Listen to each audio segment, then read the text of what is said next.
Okay, so welcome everybody. Happy Monday. I hope that you're enjoying the weather. It's a little chilly, but at least the sun is shining.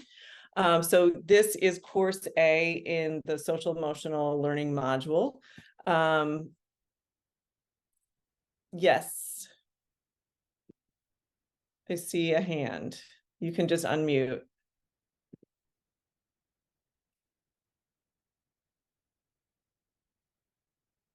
Okay, maybe that was an accident. If you have a question, just you can unmute and just call it out. Okay, so this is just to backtrack for a minute. Okay, so this we have 6 modules that we offer. This is one of them, social emotional learning. Sorry, I don't know what's going on with my Zoom. There are 6 courses in each of the modules, and so this is the first course in the social emotional learning module. I'm Christine. I am a former elementary teacher, and I have been a consultant in New York City for the last 10 years. And I have been with Solved since 2020. And I am really passionate about SEL for students and for teachers. We all know it's important for students. Sometimes we forget that it's just as important for teachers. Just checking my chat here, make sure I'm not missing anything. Okay. All right, so if you haven't done this, and I see that a lot of you are in the process of doing it, which is great, grade you teach, subject, and something that's making you happy today. These are our norms for today. They are pretty basic. Just ask that you be as present as possible. And I know if you're at school, there's probably a lot going on around you. We try to hear all voices. I start and end on time. We're using an inquiry stance. It's all about taking responsibility for our student outcomes, and we are looking at the evidence. So again, this is course A. These are all of the courses in the social emotional learning module.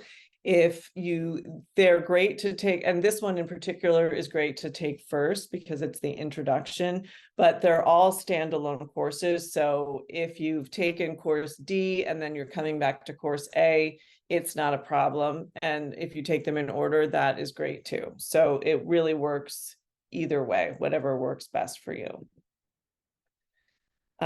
Okay, so these are our essential questions for today. We're looking at why social emotional learning is important to integrate into our daily practice. So it's not just a separate thing that we do for 15 minutes once a week. And we're going to give you some tools so that you can do that integration into your daily practices, and just so, some ways to help you think about, because again, we don't want to make your life harder. But there are ways that you can integrate it into what you're already doing. We're going to look at the science behind it. We're going to look at CASEL's 5 SEL competencies and how they kind of dovetail with the New York State benchmarks. And you're going to develop some SEL practices for the classroom.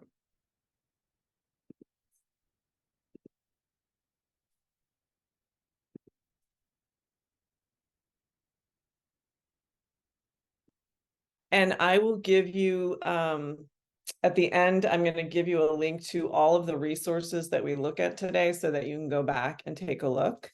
And I'm going to stop sharing for just a second because I know we have more people who have come in.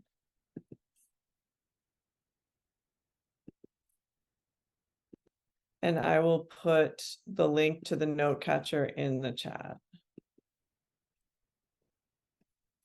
Okay, so if you are just coming in, you can make a copy of that, and we will refer to it several times over the course of this session. Okay, so I'm going to give you a quick video on what social emotional learning is, and we'll go from there.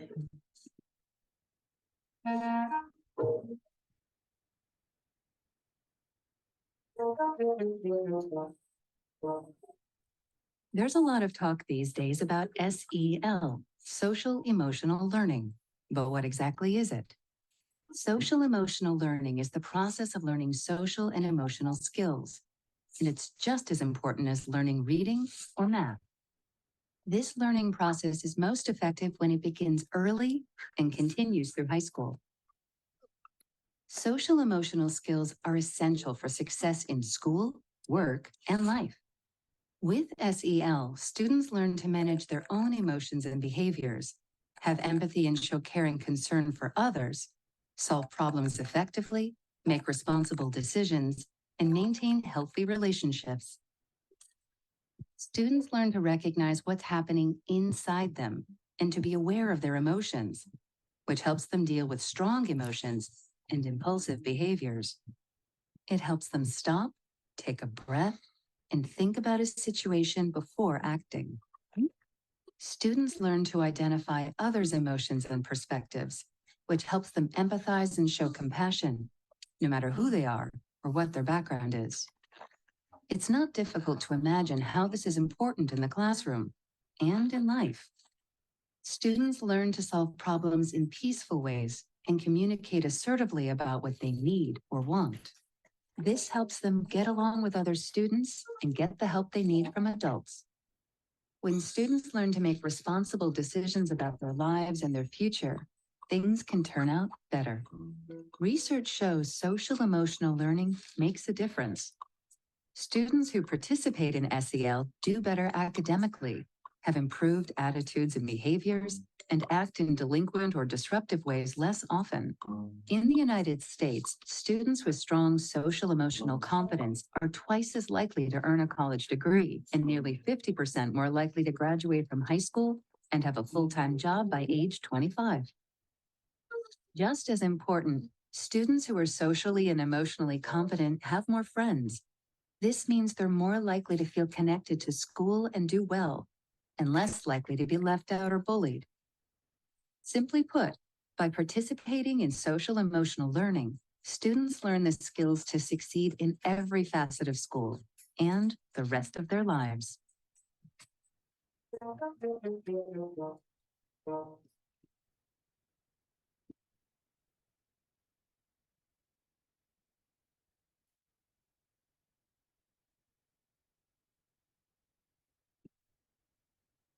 Okay.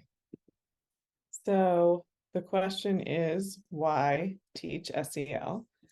In 2019, the CDC reported that nearly 40% of young people were feeling sad or hopeless, including having had thoughts of suicide. COVID exacerbated that data point, increasing to 44% of young people's feelings of loneliness, hopelessness, and suicidal thoughts. And honestly, just based on stories that I've heard, I think that's probably a pretty low estimate. I feel like virtually anyone I know who is a parent has had struggles with, at least one of their children in the realm of mental health. Dr. Mark Brackett is the director of the Yale Center for Emotional Intelligence, and he is the author of Permission to Feel: Unlocking the Power of Emotions to Help Our Kids, Ourselves, and Our Society Thrive. And he defines feelings as a core experience, but the emotion is more granular and more specific. Emotions often result from differing root causes. He explains that anger is about injustice, but disappointment is about unmet expectations. This revelation may be new to most people, but research has proven that most individuals are not able to identify the causes of their emotions and how to regulate them. Since 2006, researcher Brene Brown, if you're familiar with Brene Brown's work, she is a social worker. She's a researcher, a social work researcher at the University of Houston. She has gained national attention in the last, I'd say, 10 years or so. She has a couple of TED Talks. She's got a Netflix special. She's got something on Max. She's written a bunch of books. She is a shame and vulnerability researcher, and she has been doing this research since 2006, and they've been asking people to write down names of emotions that they can recognize in themselves and others.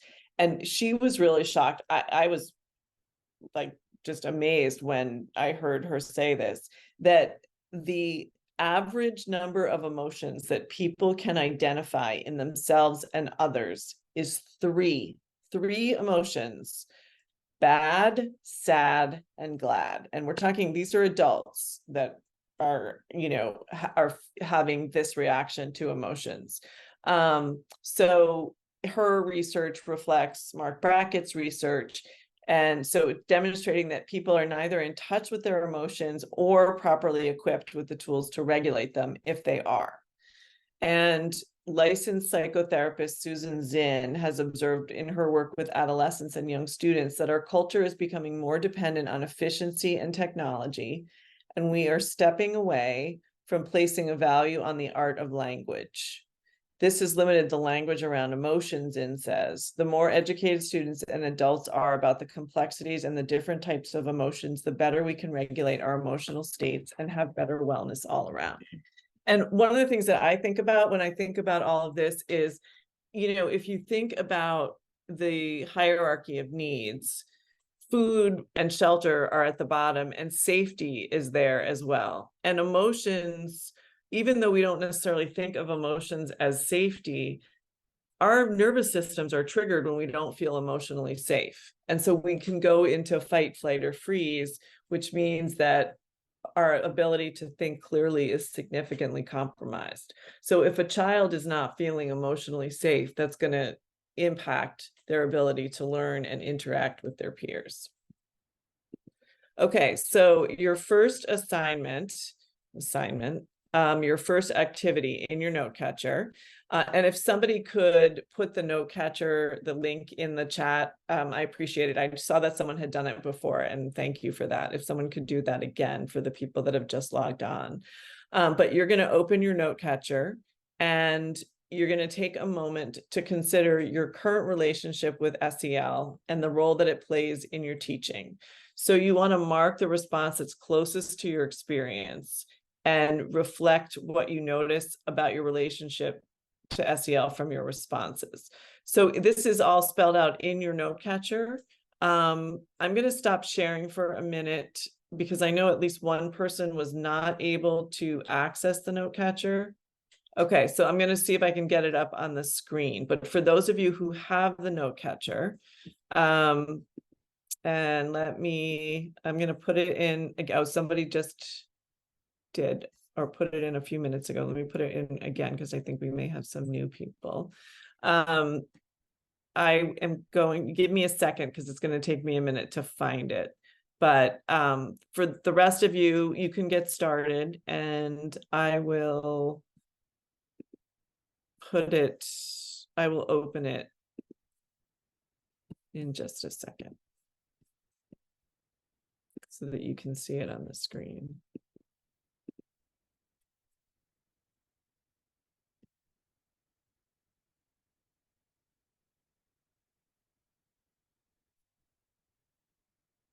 Okay, so here is the note catcher.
See, how you see Tracy?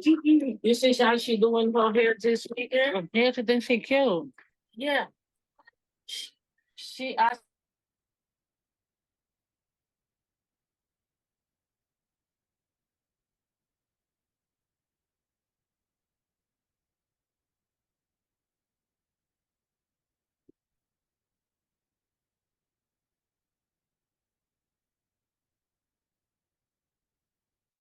Okay, I hope that you had enough time. I'm gonna keep going just because we have a lot to cover.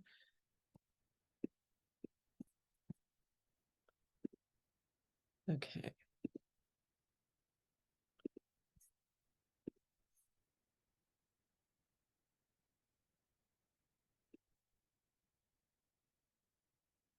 Okay, so the research on the effectiveness of SEL strategies. The Education Endowment Foundation, which is a UK-based nonprofit, published Teaching and Learning Toolkit, which is a compendium of 30 common strategies or structural changes. And for each of the strategies, they sifted through the research to calculate the academic impact, the evidence, and the cost of each strategy. So this is kind of pretty cool, I think.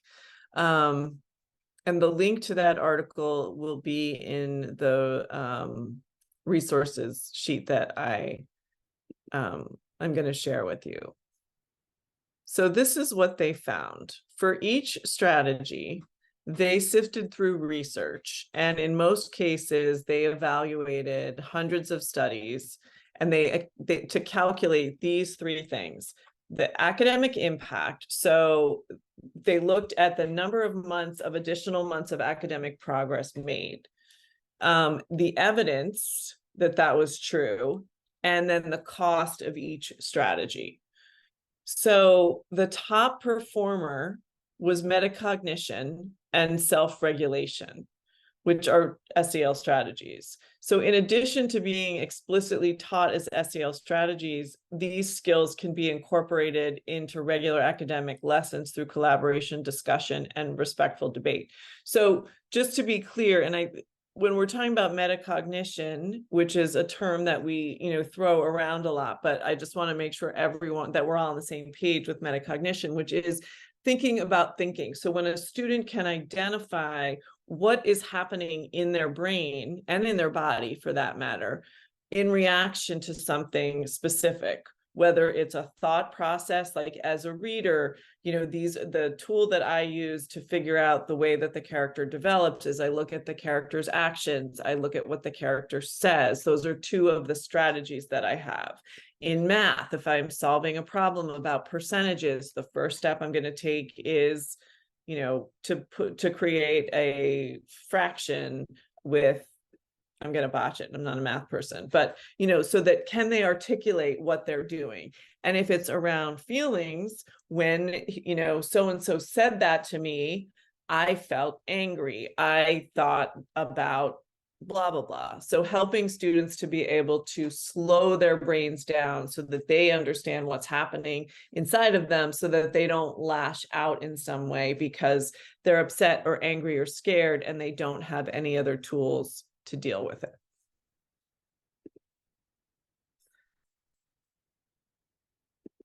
Okay, so we have another video. So hopefully you have your note catcher open, and if you have it open, as we watch the video, you're going to think about connections that you can make to experiences with students in your classroom. If you don't have it in front of you, just think about it, and if you have something to jot it down, you can jot it down.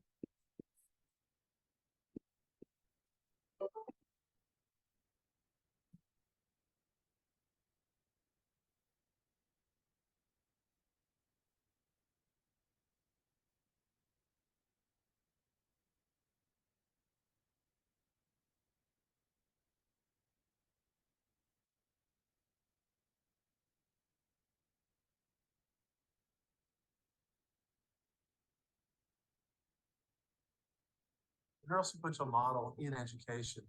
Okay, someone said that there's no sound. Is that true for everyone? No sound? Yes, I am hearing. I'm fine. You're hearing it? Yes, I am. Yes, okay. So if you don't have sound, check your audio, because I'm gonna assume that the sound is okay if some of you are hearing it. Basically it's an approach Oops, now you can't hear it, sorry. about the way the brain works into educational settings. Now, that it's interesting that it's been framed as a trauma-informed approach, which it is, but the reality is it has universal application across the entire spectrum of children, whether you have had no adversity or a lot of adversity. And, they're really teaching people about how the brain processes information, what are the circumstances by which we learn optimally, what are the most effective ways to shape behavior, things like that are universally applicable. And that's kind of what we do with this model. One of the things that we teach with the neurosequential model is a very simple way to think about this. And it basically is that in order to get to the cortex, to be able to reason with somebody, you first need to be connected with them in some way, relationally connected. And so that's kind of the middle part of the brain. But before you can sort of effectively connect with somebody, there has to be at least a minimal degree of regulation. So a very dysregulated kid who's afraid is not going to be able to successfully be engaged. And if you can't engage them to sort of be with you in this moment, they're certainly not going to be able to cognitively learn everything. So we talk about this sequence of engagement: regulate, relate, and then reason. And one of the things that we see that happens all the time, both with parenting and coaching and teaching, is that all too often we adults try to reason with somebody before they're regulated. And of course, that never really works. I mean, all of us, probably had the experience of somebody, coming up to us when we're sort of frustrated and saying, calm down. And as you well know, that very rarely works. In fact, it usually escalates you, makes you feel even more dysregulated. So the fundamental principle of this neurosequential model is to appreciate that the brain is involved in learning, the neural part. Sequential is that the processing and development of the brain is sequential. And then really the third part is that you have to adhere, you have to follow the rules. You have to follow the rules of the biological organization of the brain if you're going to be successful in parenting, teaching, coaching. I think one of the most important things that educators need to understand about the brain is the way the brain processes incoming information. And the reason that's so important is that the human brain is basically organized in a hierarchical way. So there's kind of a bottom part of the brain, a middle part, and then the top part. And the top part is an area we call the cortex. And I think most everybody's heard of that. And the cortex is the most uniquely human part of the brain.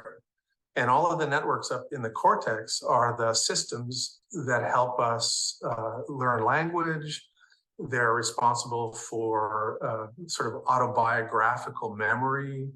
They're responsible for the ability to think about the future, to think about the past, and essentially every topic that an educator will teach has to get to systems in the cortex. And so really the job of the educator and the job of the coach and the job of the parent and the job of anybody who wants to sort of change the human part of the brain is to get to the cortex. Now, the dilemma is that when I talk with you, the sound waves are translated into pattern neuronal activity that go into lower parts of the brain. And then they get processed, and then they go to the middle part of the brain, and they get processed, and then they finally get to the top part of the brain. And so you don't automatically teach by having a really good thing in the teacher's cortex that immediately gets into the cortex of the child. And so what you have to do is get through the middle part of the teacher's brain, the lower part of the teacher's brain, out into space, into the lowest part of the student's brain, into the middle part of the student's brain, and then finally up to the cortex. So there's a lot of places where that can go wrong.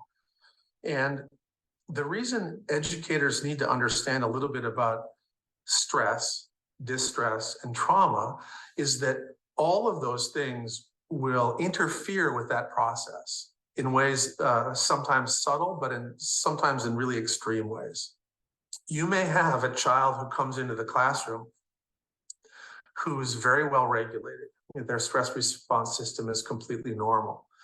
And what that means is when they're sitting and listening in a classroom that's predictable, consistent, the teacher is kind, and their cortex is open for business, which means that the teacher will successfully be able to get through sort of that, that obstacle course to get to the cortex.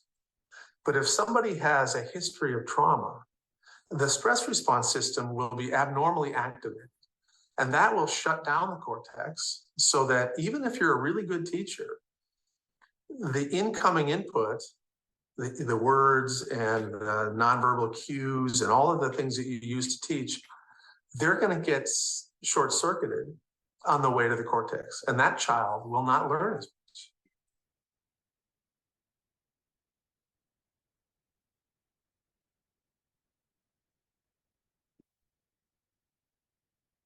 And I hope everyone was able to hear it. I know someone said that the volume wasn't loud enough. It was as high as I can get it on my computer, but you will have access to that video with the links that I give you at the end. So if you want to go back and watch it, you will have the opportunity to do that.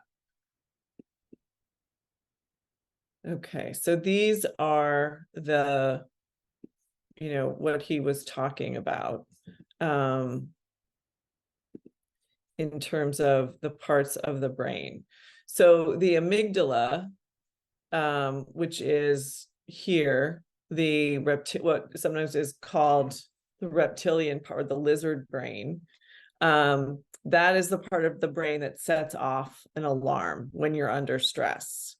And then the thinking brain, which is number 2, is the part of the brain that assesses the situation. So this is the one that has to feel socially and emotionally connected through the relationships that are attuned to their needs. So this is, that where SEL comes in is really, to this part of the brain. Then but the thinking brain can go offline and when you're under stress. And so then the emotional brain activates the fight or flight response. The thinking brain, which is here, the number 3, helps us shut off the alarm and it helps us to calm down.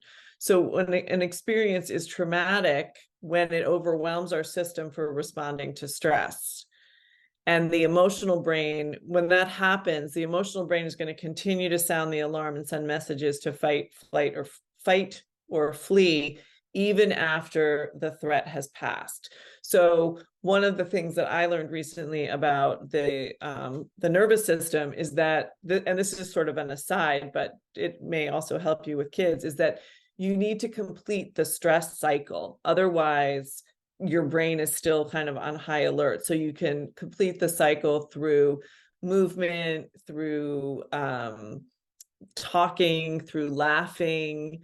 There are lots of different ways that you can complete the stress cycle, but when that doesn't happen, then we kind of store all of that negative energy in the body. And then that's when you have trauma response. And so there are your reaction, a person's reaction to trauma may vary with age, but there are some universal reactions that you can kind of look for. So fear, anxiety, or worry, feelings of guilt, shame, and self-blame, headaches or stomach aches, nightmares, disrupted sleep, difficulty concentrating, angry outbursts, aggression, and withdrawal. And you can also have an over or under reaction to something in the environment, like sudden movements, loud noise, physical contact, or like a non-reaction to something that is actually kind of a big deal. So these are Castle's 5 it's called the Castle Five, and these are 5 broad and interrelated areas of competence that are part of social emotional wellness. So you have self-awareness, self-management, social awareness, relationship skills, and responsible decision making.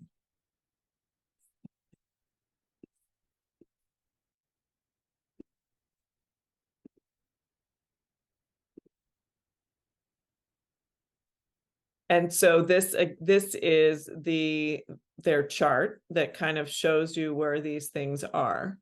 And I just wanted to mention, so Mark Brackett, who I had mentioned before, he's the founder of the center at Yale. He created something called the ruler method. And so the R is for regulation, which is regulation of the emotion in oneself through your own body and mind, and in the other person through their face, body, and voice. Understanding of emotions is the U, and that involves knowing the consequences and causes of our feelings. Labeling is the being able to correctly label what's happening, because it's really important to be able to understand why you're feeling the way you're feeling. Expressing, so feelings demand the presence of someone who wants to listen to you. So you need to be able to express your feelings to someone who is willing to hear them and not kind of shut you down. And then regulation. So regulation of emotions doesn't entail suppression, repression, or denial, all of which don't allow you to move past emotions. And we all do that because we all have emotions that are uncomfortable and that we don't want to feel. And so we try to shut them down. But when we do that, they just get stuck energetically in our bodies, and we carry them around with us. So being able to express them is a way of letting your mind and your body process them so that you can release them and continue to move forward.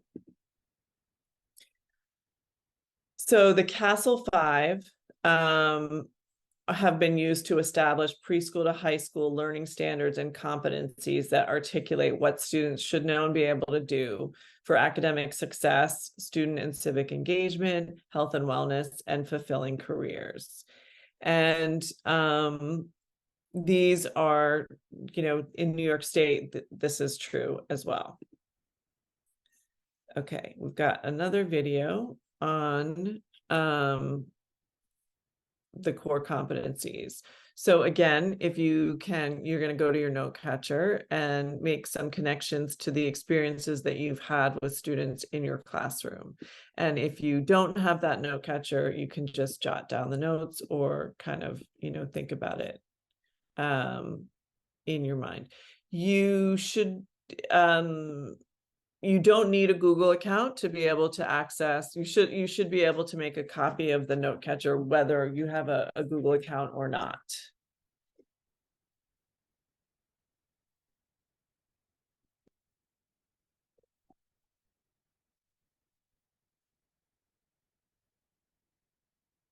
Think about the young people in your lives and all the different places where they're learning about themselves, how to relate to others, and work together on goals. How can we intentionally create learning experiences that will help all young people develop and maintain positive relationships, become lifelong learners, and contribute to a more caring, just world? Educators, researchers, community members, families, and the students themselves agree. What we need is social and emotional learning, or SEL. SEL is the process through which young people and adults acquire and apply the knowledge, skills, and attitudes that help us to understand ourselves, connect with others, achieve our goals, and support our communities. We all need opportunities to learn and engage in environments where we feel safe, valued, and a sense of belonging. So how does SEL help schools, families, and communities work together so that all young people have these kinds of learning experiences and achieve success in education, careers, and life? Castle's framework identifies 5 areas of competence that together help us develop a healthy sense of who we are, manage stress, understand the views of others, and work together to create schools and communities where everyone can grow their strengths and interests. Self-awareness is about how we think about ourselves and who we are. It includes understanding our culture, our thoughts, feelings, and what we believe we're capable of, and understanding how these things can influence our behaviors and beliefs. Self-management is the ability to manage those emotions, thoughts, and actions in different situations so that we can achieve individual and collective goals. This includes coping with stress and anxiety, persevering through challenges, and taking action to create positive change. Social awareness is how we understand others, how we learn to take different perspectives and empathize, even with people who are different from us. It also includes understanding how the broader norms and systems around us influence how we develop and create a sense of belonging. Relationship skills are how we connect and engage effectively with others, and how we form lasting friendships and connections. This includes communicating clearly, solving problems together, managing conflict and disagreements, and standing up for ourselves and the rights of others. Lastly, responsible decision-making is how we put it all together to make caring and constructive choices. This includes thinking critically about consequences, analyzing the impact of our actions on ourselves and others, and identifying solutions that support our collective well-being. We continue to develop and practice SEL throughout our lives and can adapt and apply these competencies across different contexts and cultures. How we develop SEL is impacted by our environments, which is why we need to work together across classrooms, schools, families, and communities. In the classroom, students can be explicitly taught SEL skills and also can practice and apply SEL during course subjects, like discussing different perspectives in social studies and language arts, or collaboratively problem solving in science or math. SEL is most effective when supported by evidence-based programs and trusting relationships where students are treated as partners in their learning. Beyond the classroom, SEL can be intentionally promoted throughout the school experience, from the way they're greeted in the morning to how discipline practices are carried out and how adults themselves develop and model positive relationships and the SEL competencies. Outside of school, families and caregivers provide the earliest and ongoing learning and interactions for their children. So it's important that schools listen to and authentically partner with families to help shape SEL priorities and strategies for supporting their children. Similarly, when schools partner with community organizations to align their efforts, SEL opportunities can be strengthened and students benefit even more. With SEL, we can help create schools and learning spaces where all young people feel connected, inspired, engaged, and ready to contribute to the world around them.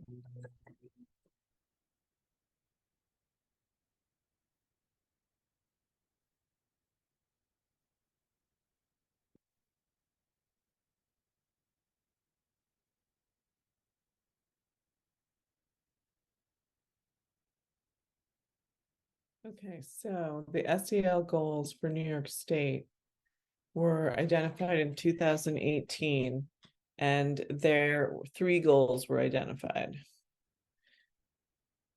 To develop a self-awareness that nurtures and affirms a strong sense of identity, informs decisions about their actions, and builds a sense of agency. To use social awareness and interpersonal skills to establish, navigate, and maintain mutually supportive relationships with individuals and groups that nurture a strong sense of belonging. And to demonstrate intentional decision-making skills and behaviors that consider social, emotional, and physical safety and well-being in personal, school, and community contexts.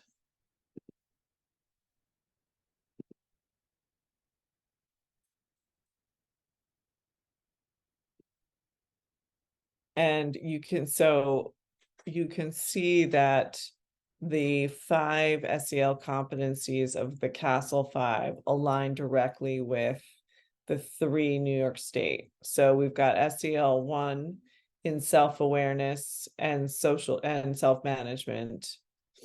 We've got SEL 2 in social awareness and relationship skills, and then SEL 3 is responsible decision-making.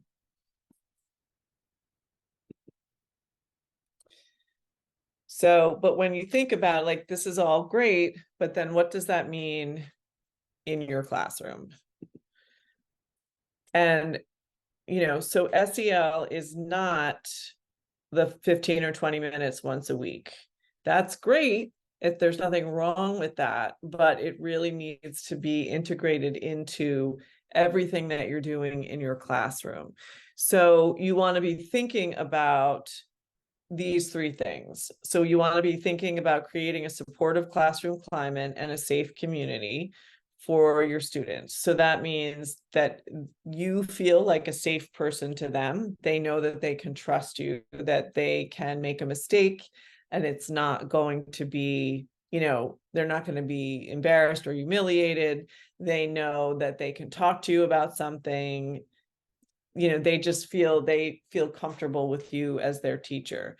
They also need to feel comfortable with each other.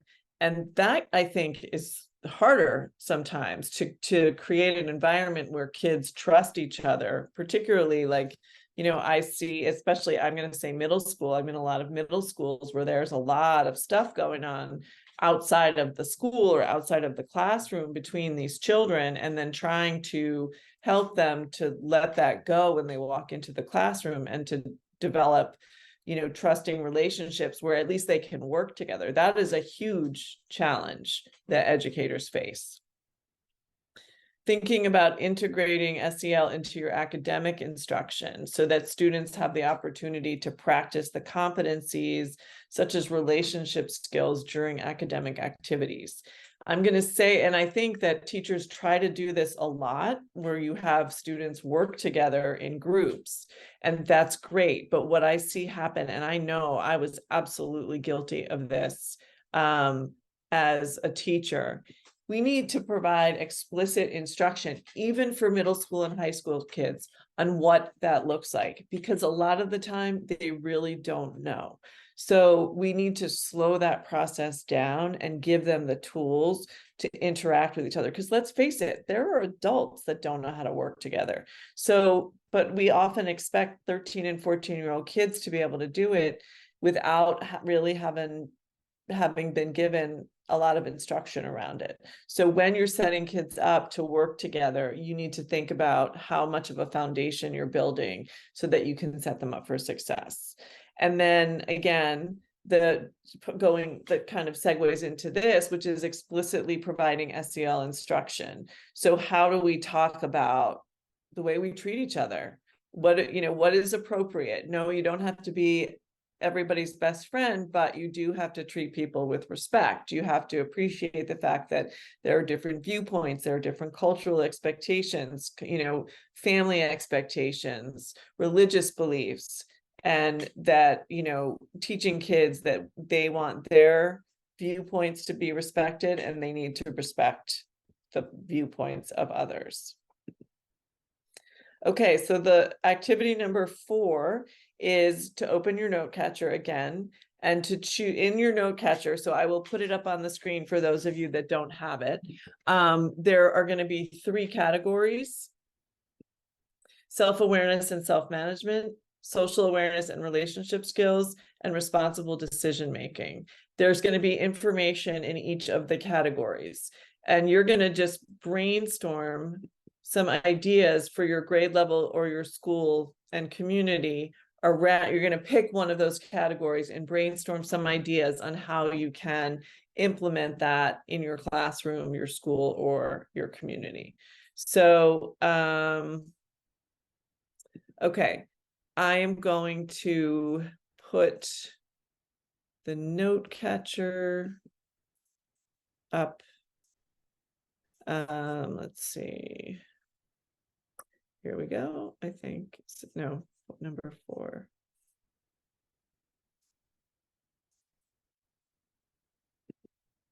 Number 4.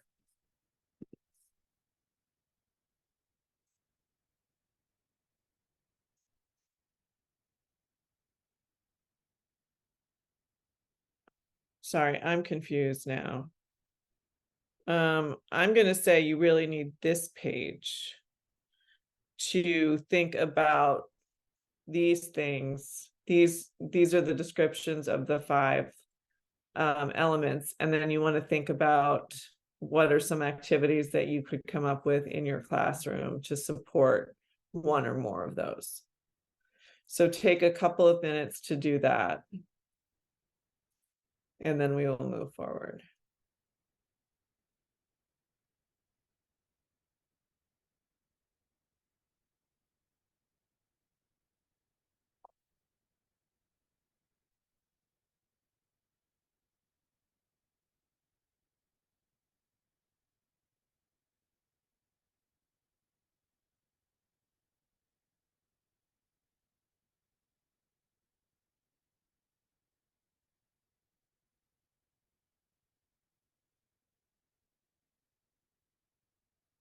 And if you have some ideas that you'd like to share in the chat, that would be great. And then we can, people can share and build on each other's ideas.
Definitely that working in groups is great for helping to develop relationship skills. And again, thinking about how do we structure it to kind of give students the stepping stones.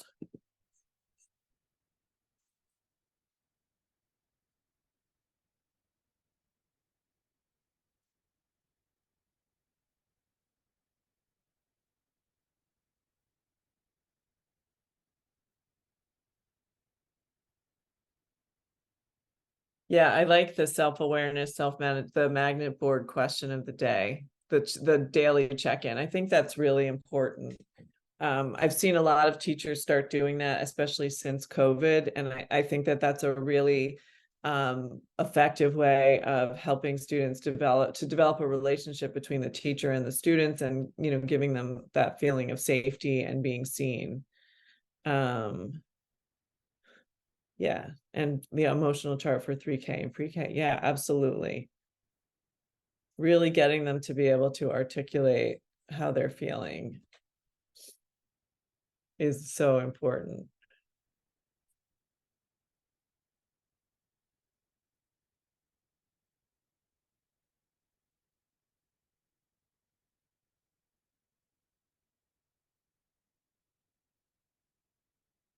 Yep, the working in groups definitely gives student voice.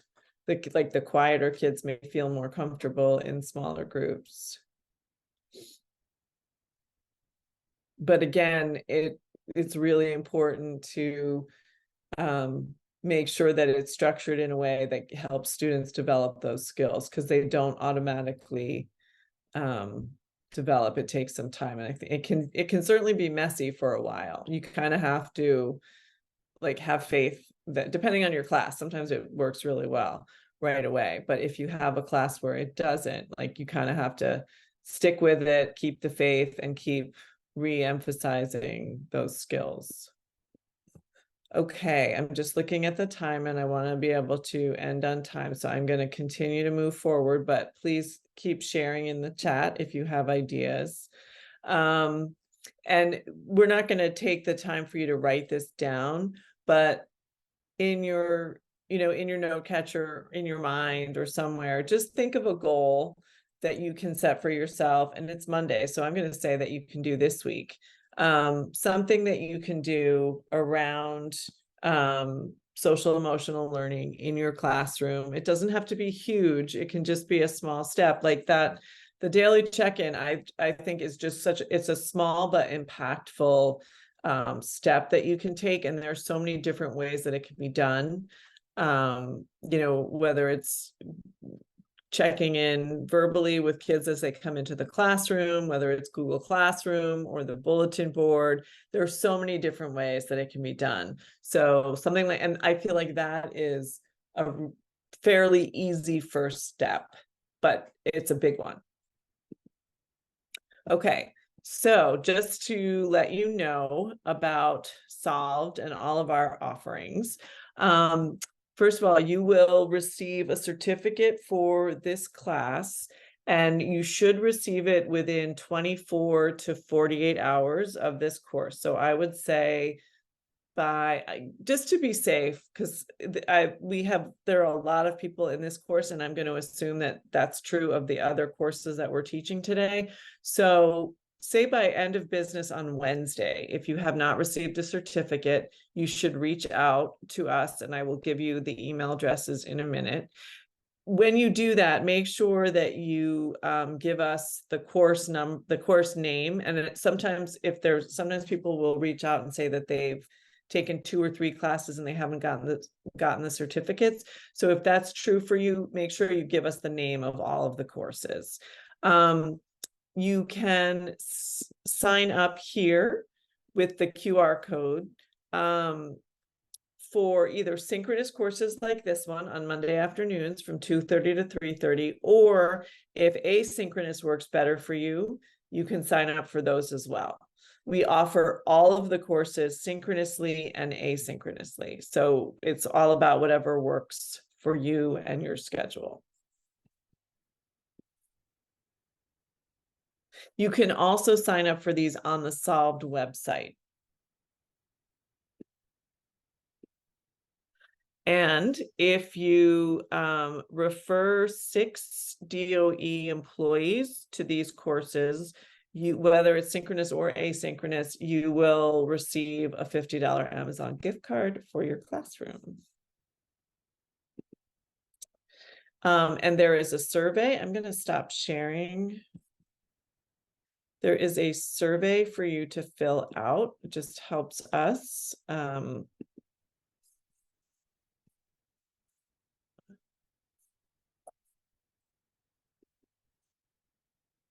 Oh, wait, I know where it is.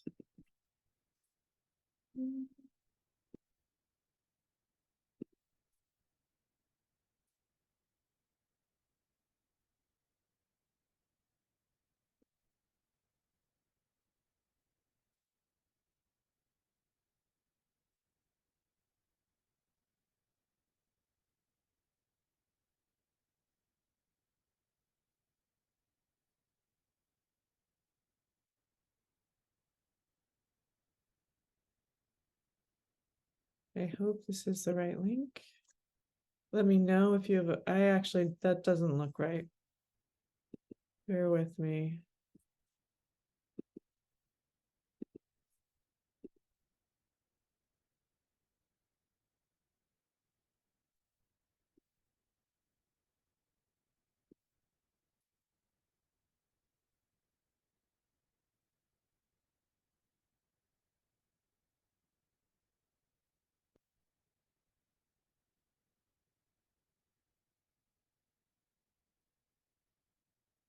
All right, let's try this again.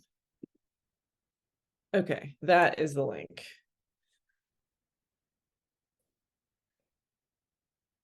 That's the link for the survey. So fill that out.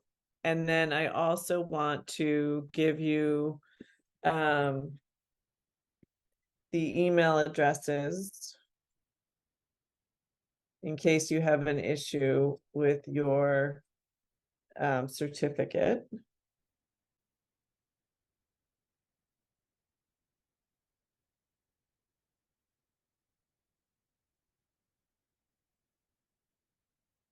Okay, so those are the two email addresses.